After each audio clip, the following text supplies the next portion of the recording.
پہلی وجہ تو یہ ہے کہ جب وہ گدی پر بیٹھا تھا تو اس کو اپنی حکومت بچانے کی خاطر اس دور کے نبی علیہ السلام کے خاندان کے جو سب سے مین انسان تھے، مطلب کہ حضرت امام حسین، ان سے اپنے ہاتھ پر بیعت کی ضرورت تھی۔ آسان شبدوں میں کہیں تو وہ یہ چاہتا تھا کہ حضرت امام حسین اس کی حکومت کو مان لیں، اس کو ایک لیجیٹمیٹ لیڈر مان لیں، جس کے ذریعے سے پھر وہ باقی دنیا میں اپنی حکومت کو جسٹیفائی کر سکتا تھا۔ مگر حضرت امام حسین نے اس کی تمام کوششوں اور اس کی طرف سے آنے والے تمام پریشر کے باوجود بھی اس کے ہاتھ پر بیعت کرنے کے لیے حامی نہیں بھری، جس کا نتیجہ یہ ہوا کہ اس نے حضرت امام حسین کو ان کے 72 ساتھیوں سمیت کربلا کے میدان میں 10 محرم کے دن شہید کروا دیا۔ باقی پیچھے بچی ہوئی ان کے خاندان، ان کے گھر کی جو عورتیں تھیں، ان کو قید میں ڈال دیا۔ حضرت امام حسین کی شہادت کے علاوہ دوسرا وہ بھیانک کام کہ جس کی وجہ سے یزید کو یاد کیا جاتا ہے، وہ یہ ہے کہ اس نے مکہ جیسے مقدس شہر کا محاصرہ کروایا تھا۔ اس فوجی مہم کے تحت نہ صرف ہزاروں کی تعداد میں مکہ شہر کے اندر مسلمانوں کا قتل عام ہوا، بلکہ مکہ کے اندر موجود جو مین کعبے کی عمارت ہے اس کو بھی بھاری نقصان پہنچا۔ حالانکہ یہ یزید ابن معاویہ لمبے وقت تک حکومت نہ کر سکا اور لگ بھگ 3 سال کے بعد ہی اس دنیا سے چلا گیا۔ اس کے بعد فوراً ہی اس کے نوجوان بیٹے معاویہ 2 کو اس کی جگہ پر گدی پر بیٹھایا گیا۔ مگر جیسا کہ اتہاسکار لکھتے ہیں کہ معاویہ 2 کہ جس کو پہلے سے ہی حکومت وغیرہ میں کوئی انٹرسٹ نہیں تھا، وہ گدی پر بیٹھنے کے کچھ دنوں کے بعد ہی اس دنیا سے چل بسا، اور اس کے انتقال کے وقت کیونکہ اس کی کوئی اولاد نہیں تھی تو فوراً ہی مسلم دنیا میں ایک بار پھر سے سول وار کا آغاز ہو گیا۔ اس سول وار کے نتیجے میں سلطنت بنو امیہ کا خاتمہ تو نہیں ہوا اور نہ ہی اس خاندان سے یہ حکومت چھنی، مگر ہاں جو حکومت کی گدی تھی وہ اس خاندان کی ایک دوسری لائن میں پہنچ گئی۔ ہوا یہ تھا کہ حضرت معاویہ کا ایک چچا زاد بھائی تھا جس کا نام مروان بن حکم تھا، وہی اس سول وار کو ختم کرنے میں کامیاب رہا اور پھر گدی پر بیٹھا۔ یہاں پر یہ بات مینشن کرنا بھی ضروری ہے کہ یہ وہی مروان ہے کہ جس نے تیسرے خلیفہ حضرت عثمان غنی کے دور میں بازنطینی سلطنت کے خلاف کئی مہمات میں حصہ لیا تھا، بڑے لیول پر مال غنیمت بھی اکٹھا کرنے میں کامیاب رہا تھا۔ یہی وجہ ہے کہ اس کو سلطنت بنو امیہ کے امیر حکمرانوں میں گنا جاتا ہے۔ اور ہاں کسی دور میں یہ حضرت عثمان غنی کا سیکریٹری بھی ہوا کرتا تھا، اور اسی دور میں ہی اس نے اس پوزیشن کو سنبھالتے ہوئے خلافت کے اندر وہ غلط کام کیے تھے کہ جن غلط کاموں کی وجہ سے نہ صرف آگے جا کر تیسرے خلیفہ حضرت عثمان غنی کی شہادت ہوئی، بلکہ حضرت علی اور حضرت معاویہ کے بیچ سول وار کا بھی آغاز ہوا۔ اس ٹاپک کو بھی اگر ڈیٹیل میں جاننا ہے تو آپ ہماری وہ پرانی ویڈیو دیکھ سکتے ہیں کہ جو ہم نے تیسرے خلیفہ حضرت عثمان غنی کی زندگی پر بنائی ہے۔ اس مروان کے بعد پھر سلطنت بنو امیہ کی گدی پر اس کا بیٹا عبد الملک بن مروان بیٹھا۔ یہ وہی حکمران ہے کہ جس کو سلطنت بنو امیہ کو ماڈرن بنانے کے لیے بھی جانا جاتا ہے، کیونکہ اس نے سلطنت کے سسٹم میں اور سلطنت کی پالیسیز میں بہت سارے بدلاؤ کیے تھے۔ اس کے علاوہ یہی وہ حکمران بھی تھا کہ جس نے سب سے پہلے یروشلم شہر کے اندر وہ مشہور گنبد بنوایا تھا کہ جس کو آج ہم لوگ ڈوم آف دا راک کے نام سے جانتے ہیں۔ جی ہاں، یہی مشہور گنبد، اور حیرانی کی بات یہ ہے کہ یہ آج بھی بالکل اسی شکل میں نظر آتا ہے۔ اس گنبد کو 685 عیسوی سے لے کر 691 عیسوی کے بیچ میں تعمیر کیا گیا تھا۔ اس حکمران کے بارے میں ایک اور خاص بات یہ بھی ہے کہ مسلم دنیا کا یہ پہلا حکمران تھا کہ جس نے سکوں کے اوپر اپنا نام درج کروایا۔ اس کے علاوہ اس حکمران کو اس لیے بھی یاد کیا جاتا ہے کہ کیونکہ اس نے حجاج بن یوسف نام کے ایک انسان کو مکہ شہر پر چڑھائی کے لیے بھیجا تھا، جو مکہ شہر اس دور میں ابن زبیر کے کنٹرول میں ہوا کرتا تھا۔ حجاج بن یوسف نے حج کے پیریڈ کے دوران ہی مکہ شہر کے اوپر پتھروں کی بارش کر دی تھی۔ اس خطرناک حملے میں کعبے کو بھی نشانہ بنایا گیا۔ لگ بھگ 6-7 مہینے تک ایک کڑا محاصرہ رہا اور اس کے بعد پھر ابن زبیر کعبے کے آس پاس میں لڑتے ہوئے ہی شہید ہو گئے تھے، اور یہ شہر بھی پھر سلطنت بنو امیہ کے کنٹرول میں چلا گیا تھا۔ عبد الملک بن مروان کی موت کے بعد پھر اس کا جو سب سے بڑا بیٹا تھا ولید، وہ چھٹے حکمران کے طور پر سلطنت بنو امیہ کی گدی پر بیٹھا۔ اس نے گدی پر بیٹھتے ہی سلطنت بنو امیہ کے الگ الگ علاقوں کو جیتنے کی مہمات کا جو پورا ایک سلسلہ تھا، جو پچھلے کچھ وقت سے تھما ہوا محسوس ہو رہا تھا، اس کو دوبارہ شروع کیا۔ حالانکہ نوٹ کرنے والی بات یہ بھی ہے کہ یہ ولید الگ الگ علاقوں کو جیتنے کی یہ جو تمام مہمات ہوا کرتی تھیں، ان کے لیے مینلی اسی حجاج ابن یوسف پر ڈپینڈ رہا کرتا تھا کہ جس حجاج بن یوسف کے ذریعے سے ہی کبھی اس انسان کے فادر مطلب کہ عبد الملک نے مکہ کے اوپر بھی حملہ کروایا تھا۔ لہٰذا اب قصہ مختصر یہ ہے کہ اسی ولید نام کے حکمران کے دور میں اب مسلم فوجیں ویسٹ والی سائیڈ میں آج کے دور کے حساب سے دیکھیں تو اسپین تک پہنچ گئی تھیں، جبکہ دوسری طرف بھی حجاج بن یوسف نے اب اپنے ایک بہت کم عمر بھتیجے کے جس کا نام محمد بن قاسم ہوا کرتا تھا اور جس کی عمر بمشکل 16 سے 17 سال ہی رہی ہوگی، اس کی لیڈرشپ میں ایک فوج ہندوستان کی طرف بھی روانہ کی تھی۔ یہ فوج 711 عیسوی کے آس پاس میں آج کے دور کے حساب سے دیکھیں تو پاکستان کا جو سندھ کا علاقہ ہے وہاں پر آئی تھی اور اس علاقے کو فتح کر کے یہاں پر مسلم شاسن کی بنیاد رکھی تھی۔ دوستو پھر 715 عیسوی میں جب اسی ولید کی موت ہوئی اور اس کے بھائی سلیمان نے 7ویں حکمران کے طور پر سلطنت کی گدی کو سنبھالا تو اس نے گدی سنبھالتے ہی ایک بڑا ہی عجیب و غریب کام کیا۔ وہ کام یہ تھا کہ اس کے باپ اور اس کے بھائی کے دور میں جتنے بھی الگ الگ گورنرز اور فوجی جنرلز اپوائنٹ کیے گئے تھے ان کو اس نے ٹھکانے لگانا شروع کر دیا، کیونکہ اس کو لگتا تھا کہ ان لوگوں کا بڑھتا ہوا جو اثر و رسوخ ہے وہ اسی کے لیے خطرہ ہو سکتا ہے۔ اس نئے حکمران نے اسی مہم کے تحت سندھ کے علاقے میں موجود ان محمد بن قاسم کو بھی قتل کروایا کہ جن کا اثر و رسوخ بڑی کم عمر میں بڑی تیزی کے ساتھ بڑھ رہا تھا، اور دوسری طرف ان موسیٰ ابن نصیر کو بھی قتل کروایا کہ جن کا ویسٹ کے علاقے میں مطلب کہ آج کے دور کے حساب سے دیکھیں تو اسپین اور موروکو کے علاقے میں بہت زیادہ اثر و رسوخ ہوا کرتا تھا۔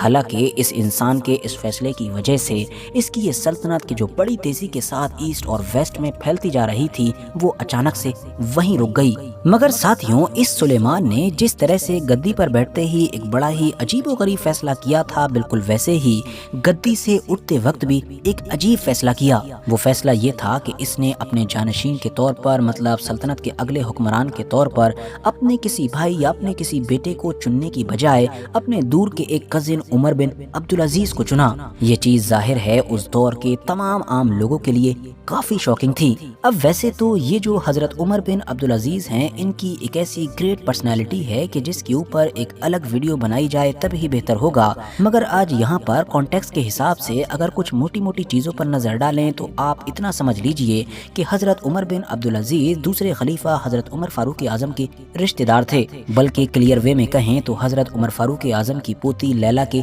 بیٹے ہوا کرتے تھے۔ اسی وجہ سے ان کو عمر سیکنڈ یا پھر عمر ثانی بھی کہا جاتا ہے۔ یہ سلطنت بنو امیہ کے جتنے بھی باقی حکمران تھے ان سے